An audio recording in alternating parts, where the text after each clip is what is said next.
Yo, what up, Lucid Crew? Welcome back to the channel. Today we're going to watch more crazy videos that you send me from all over the internet. Hope you're okay with not sleeping because this stuff's about to get a little bit crazy.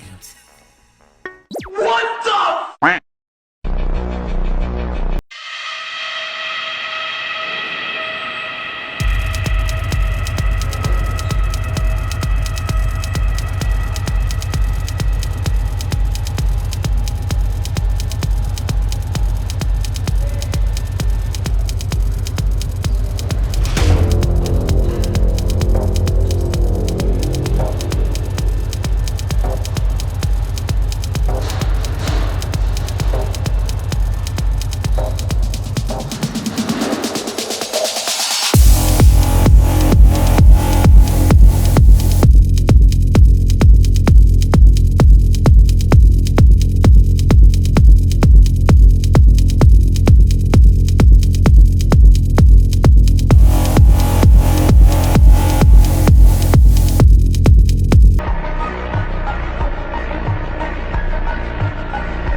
Man, I don't know what to think about Masons and the Illuminati and stuff. I think it's the Masons. I think it's just fraternity. At least from what I know about it, it's just like a bunch of dudes getting together and doing shit for their community, right? I think maybe at a higher level, you know, maybe there's stuff on a higher level that leads into some more Illuminati-esque stuff, but I don't think it's really anything to worry about. I mean, that's how I feel about like Bohemian Grove and a lot of other places, right? I feel like any of the conspiracy topics that people like know about, like Bohemian Grove or like the, you know, Freemason lodges that are literally in every city. I think it's the stuff that we don't know about that's probably like the big issue. And I think that the higher secret societies probably also play into that and like use them as like cover, right? To like distract us from paying attention to things like the island, the island that all that crazy stuff happened on. But everybody else was like distracted with like Bohemian Grove and, you know, the Freemasons and things like that. And it wasn't until something it actually like came to light to where like, oh, this is wild. It went from like nothing to like something very quickly because it like wasn't like on the top of our mind. So I don't think a lot of this stuff a lot of us worry about is really an issue. Like I said, I think it's just mostly stuff that we don't know about or wouldn't expect, like a Diddy party or something is like where the real fuck stuff happens. Why aren't you coming? See those kids? They want me to play, but I can't. I'll tell you a secret. Sometimes I get a little quiet.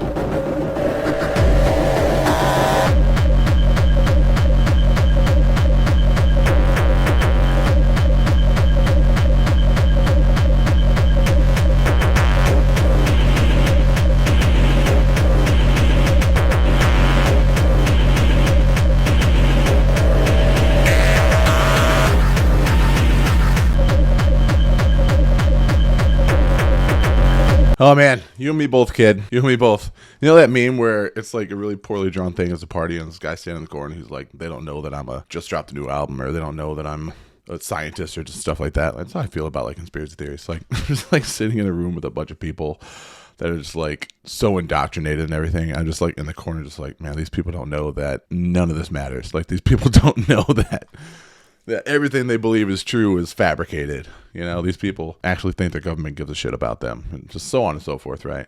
I think I'm so jaded in that sense now, right? Like being awakened is kind of debilitating in some aspects because it makes some things a little harder to enjoy. I don't take the stuff super serious to where I really let it have like a huge effect on me. Like, you know, I'm not going to stop using my iPhone because, you know, there's like slave labor helping in the production of that. Like, there's just some things like you still have to enjoy life, even though you know some of the benefits that you're enjoying come from negative elements or circumstances for other people. But that's just everything. Like we literally couldn't enjoy anything at all, and that's no way to live. So even though like this video, sometimes I get in my head and I'm just like, the thoughts take over, the intrusive thoughts take over. I still try to kind of keep them, you know, down to a minimum so I can actually enjoy life and just be present in the moment with the people and the things and the experiences around me, and not just go cry in a corner and virtue signal and block roads with protest signs when people are trying to get to work in order to be heard and get my point across. Kills over 10 million people in the next few decades, it's most likely to be a highly infectious virus. If we get an airborne pandemic, if we haven't built ahead of time some structures to deal with this, millions of people could be adversely impacted. But also there will be a surprise outbreak. The next administration, that there's no doubt in anyone's mind that they will be faced with the challenges that their predecessors were faced with. Pandemic prevention and preparedness is going to end up being, whether the administration likes it or not, a priority, a top priority. Trump is now president. When he faces his first major epidemic, as his predecessors have, he will likely project his impulsivity, xenophobia, and cavalier attitude towards facts to over 52 million followers. We may yet again have another pandemic, and it is almost inevitable that we will have another pandemic. Welcome to Event 201. Of what's looking like it will be a severe pandemic. A new coronavirus. Why don't we blow the system up and then say, hey, everyone in the world should get this new vaccine we haven't given to anyone yet? But it is not too crazy to think that an outbreak of a novel avian virus could occur in China somewhere. We could get the RNA sequence from that and print those vaccines on a patch and self-administer. Yeah. No shit.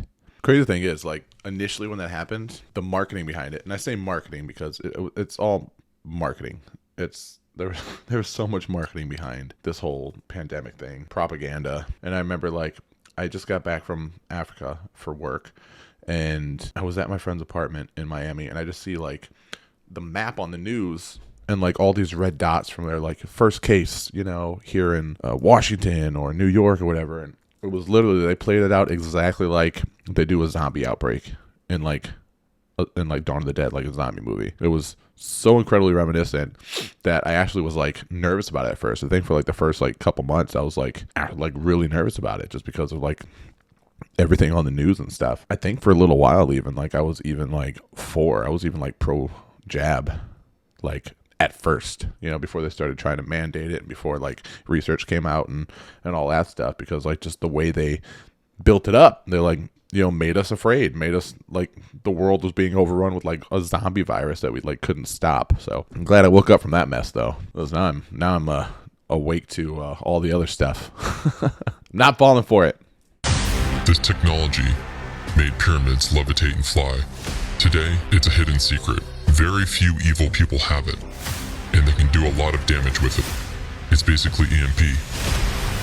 But I believe all this information we're talking about, everything we're speaking about, ETs, planets, this information will come out to the masses. But something needs to happen first in this world. But this information will come out. I have a feeling chaos is about to come down. And it's not going to be a pretty sight. Understanding what I wrote in Rays of Light, some of the information there can help you deal with what's coming. You'll have a better understanding of where it's coming from. The codes that were built into Rays of Light can give you the secrets of creation, history of creation, power of creation, history, real history, not the one they're teaching you in school, real history of the universe, not only planet Earth. It will teach you about frequency, vibrational energy, dimensions, fields of dimensions. We can sit here for thousands of years and discuss it. I didn't realize that was an advertisement for a show, but you know what? I'm gonna leave it in here. Editor, I'm the editor, but editor, leave that in here because the show looks good, and let's go check it out. Let's go support people putting out awesome content to help enlighten us and teach us things that the mainstream media and mainstream archaeology and history and academia are actively keeping from us. I feel like I should have put on my tinfoil hat when I was saying that sentence.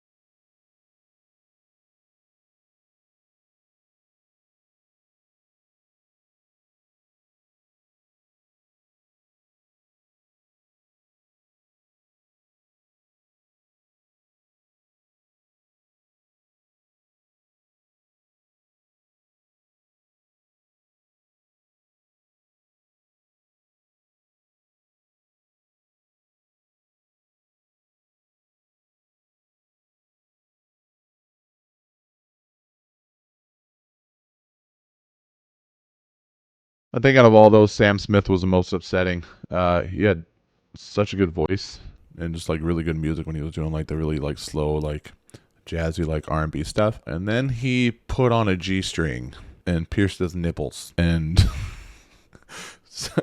I don't know, man. Sure. Okay.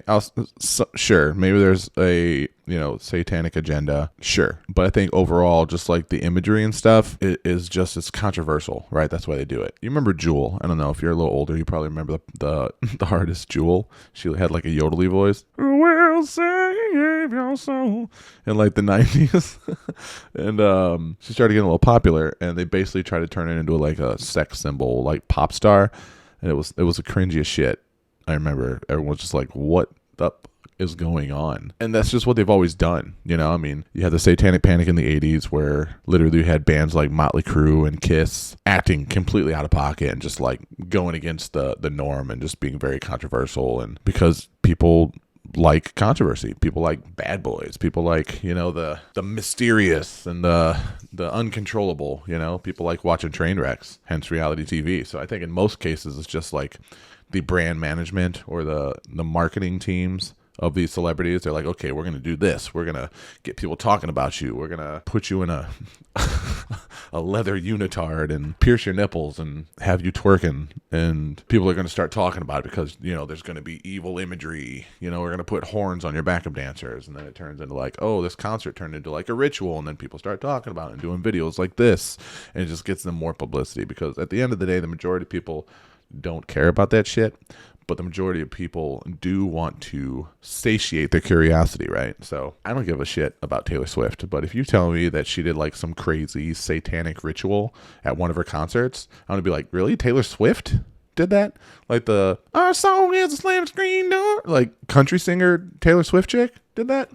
Yeah, put it on. I want to watch it. Let's do it. And then suddenly I care about Taylor Swift, at least enough to look her up and give her video another view, right? Click on a link to read an article or something. And I think that's like really what it comes down to with most of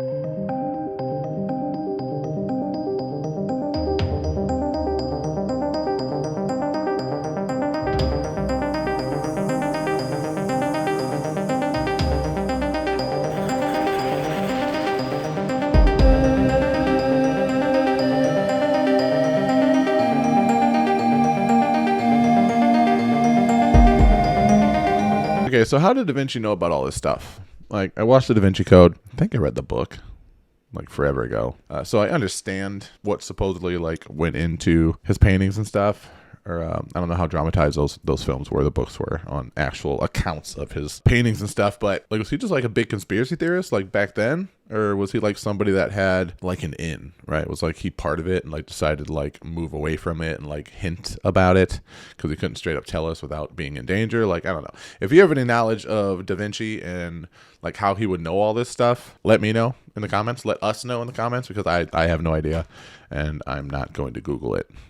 Satan and wanted to destroy America, how would you do it? ChatGPT responded, I would undermine the family structure by breaking down traditional family values and norms by promoting confusion around gender roles, sexual ethics, and parental authority. I would sow division and hatred by amplifying divisions across political, racial, and ideological lines, and by using the media and social media platforms to escalate polarization. I would corrupt the education system by diluting and distorting history, values, and truth itself. I would attack faith and religion through weakening the role of churches and encouraging apathy and hostility toward religious belief. I'd promote materialism and self-interest, making people prioritize their wealth and status over community and service to the people around them. I would encourage moral decay by normalizing behaviors traditionally seen as vices to blur the lines between right and wrong. I would undermine the government and institutions through eroding trust in law enforcement, the judicial system, and democracy itself, fostering corruption within the government, making leaders self-serving and out of touch with the American people. And maybe most importantly, I would attack the sanctity of life, particularly through abortion and euthanasia, to shift societal attitudes to see life as less valuable. Man, if that doesn't sound like what's been going on the past 4 years, I don't know what else does. I don't know what to tell you, because I feel like ChatGPT, if you ask it to do something, it's going to look for the most logical way to do something, right? I know that it pulls from articles and ideas and things like that, but it's an AI. If you ask it to basically break something down to the most simplest way, it's going to do it the most efficient way that it can think of based on all the information it has access to, which is the internet now. So for it to say exactly what's been happening over the past few years is pretty it's pretty wild, pretty uncomfortable. It's pretty disheartening. It's pretty concerning, pretty crazy. It's pretty scary, pretty alarming. It's pretty spooky. I don't like it. I don't like it one bit, but there's hope. The future looks bright. We just have to keep educating ourselves and opening our eyes and not falling for all the bullshit that is thrown at us every day. So, I mean, good luck. Good luck with that. You seem to be doing a good job so far. But that's it for today's video. Thank you so much, Lucid Crew. And if this is your first time here and you liked what you saw, consider liking, subscribing, hitting the notification bell, joining the membership, getting all the custom emojis like the tinfoil hat emoji and the nope and all that good stuff. You can also check out my SoundCloud down below. Follow me on other socials like Instagram, and leave some super cool comments in the Discord or here on the channel. So again, thanks for watching. You guys are awesome, and I will see you in the next one. Peace.